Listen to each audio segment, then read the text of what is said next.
Incredible new changes are coming to Super Mario Maker 2! Nintendo just announced the new features that will be coming in a free update in just a few days. Today, I'm going to break down the new features, talk about how we can use them, and give them a hype score out of 10 arrows. Let's get started. In my opinion, the biggest new feature is the Master Sword power-up. This power-up is going to turn you into Link, but not just cosmetically like in Super Mario Maker 1. It's actually going to give you an entirely different moveset and different powers that you can use. This power-up is exclusive to the Super Mario Bros. 1 style. I think they're trying to keep it similar to how amiibo costumes worked in Mario Maker 1, but it does give you special moves like I mentioned. Those moves are a sword attack, shield guard, dash attack, and down thrust, as well as some special moves with arrows and bombs. The sword attack's very self-explanatory. You can attack and destroy things that are in your path. The shield guard actually stops fire, it can stop thwomps, and it can even stop Spike's orbs of death that he throws out. We'll talk about Spike in just a moment. But I think it's very similar to how a Shelmet works, where it can block the same things that a Shelmet can block. The next one, dash attack, just lets you run in a straight line and destroy many things that are blocking you. We've got down thrust, which will actually protect the enemies like Spinies and anything that has spikes on top of it. I'm assuming also the new Pokeys that we'll get to in a second as well. The special moves, arrows and bombs, the arrows can be shot in 3 different directions, which is going to be awesome in order to change up what the player does with the gameplay. And it can actually also trigger switches, which I found out through Nintendo's video description, which I'll link down below if you want to watch the original video. It can trigger switches and it can pick up coins and things. So I'm assuming it's very similar to how throwing a shell works. It's going to pick up different items or pick up the coins, but also it can trigger on-offs. The bombs are going to act probably exactly like bob-ombs, but it can be used whenever you want. So instead of having to find a bob-omb, bounce on it, and carry it around, you're going to be able to just drop a bomb out of nowhere. You can actually throw the bombs as well, so you pull out the bomb and you can throw it, and they even show a clip being in the Koopa Clown Car where you can drop the bombs while flying. So there's going to be some really, really cool things that you can do with arrows and bombs that are even beyond just the regular moveset that Link has. So total hype score for this one, you know it's coming. We're giving it a 10 out of 10 arrows, and that awards this new power-up a full quiver. This gives us infinite possibilities for RPG-like courses, puzzle levels, boss battles, and really anything that you can think of. If you're as excited as I am about the Master Sword power-up, make sure you slash that like button on this video. The next feature that they mentioned were ninji speedruns. Ninja Speedruns is a new game mode where you can compete against players around the world shown as ninja ghosts while you play. The ghosts are selected from players who are similar skill level as you, so it's not just going to be the fastest people in the world or really slow people. It's actually going to change based on your performance on each level, which is really, really cool. I like that feature a lot. It gives you a chance to kind of stay with it and push yourself to get better, but not be overwhelming.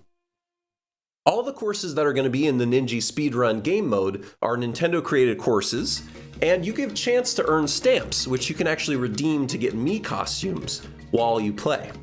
Each event is going to be about a week long, but players can still play and collect stamps after the event is over, and they're going to keep releasing new courses once in a while for these Ninja Speedruns. Overall, I'd give this new feature a 9 out of 10 arrows, because I think it's going to be a super fun game mode to play once in a while. It's always great to have more Nintendo-made courses, but it might get a little bit old after a while just to be speedrunning over and over, doing the same kind of things over and over. Next, we're going to talk about the different course parts that were announced.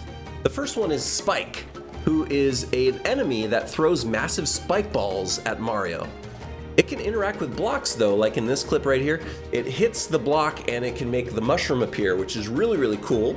You can actually spin jump on these giant spike balls. And if you make Spike large, his giant spike balls can break through blocks, and it shows breaking through some of these ice blocks here.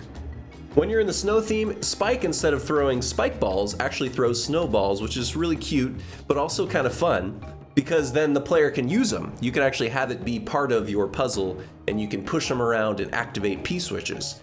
So this could be really, really cool for puzzles and boss battles. I can just picture like using seesaws with the snowballs in a different way where you have to launch it at a certain time to make a P-switch activate. It's gonna be really, really awesome. I'm really excited to see what you guys come up with this one too. I would give this one a 9 out of 10 arrows for all of the different possibilities with this cool new enemy and all of the different puzzle boss ideas that I am thinking of at the time. All right, our next one is the Dash Block. This one's only available in the Super Mario 3D World style, and what it does is it gives you a major speed burst when you step on it. I think this could be a really cool addition for speedruns or Kaizo, and it's a good way to add a little bit more interest to the 3D World style, because I think it's still a little bit lacking in the number of things that it's missing compared to the retro game styles. So I hope that they keep adding more and more stuff to the 3D World style, because I think, again, it just doesn't have enough to compete with the other 4. So for this one, I'm going to give it a 7 out of 10 arrows. I'm a bit hesitant about this one just because it seems kind of limited in the use.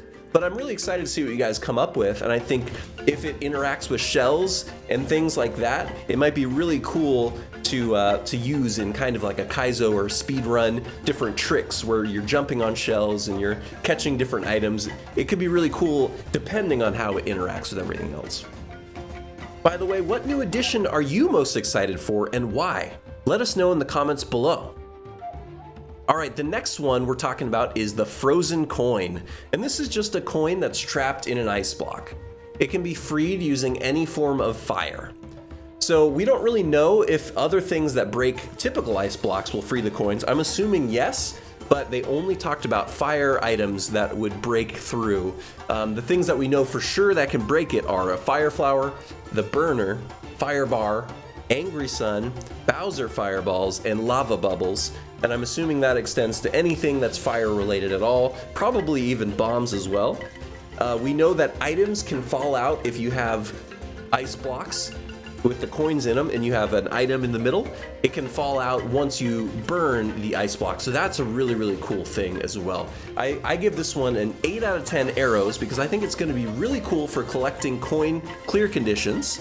If you're making levels up like that where you have to go get a fire flower and then come back and maybe open it up to get the coins that you need, or a really, really cool addition to puzzle courses that add some variety on how to get different items using fire. Before, really, once you get a fire flower in a puzzle, you would have to just shoot a fireball at a bomb. That was typically what you did with the fire flower. But now it gives you a chance to burn through and use it for something else to maybe get a new item. Next up is the PBlock. These are transparent blocks that are basically like two-state blocks that become solid when a P-switch is hit. So think of like an on-off block, but instead of hitting the on-off block, you hit a P-switch, and that makes these blocks appear. These can't be destroyed like regular blocks, which is probably the biggest upside, and they have the same length as a P-switch. So I would give this one an 8 out of 10 arrows hype score. It's a great addition because it allows creators to not worry about other players collecting coins that they're not supposed to, because we need a certain pathway. So let's say we have a line of coins that somebody needs to jump on top of in order to get across once they activate a P-switch. This eliminates the chance that they collect the coins by accident and they ruin the level, essentially soft locking themselves. So it's actually pretty cool for that. I'm excited to see what happens with these as well.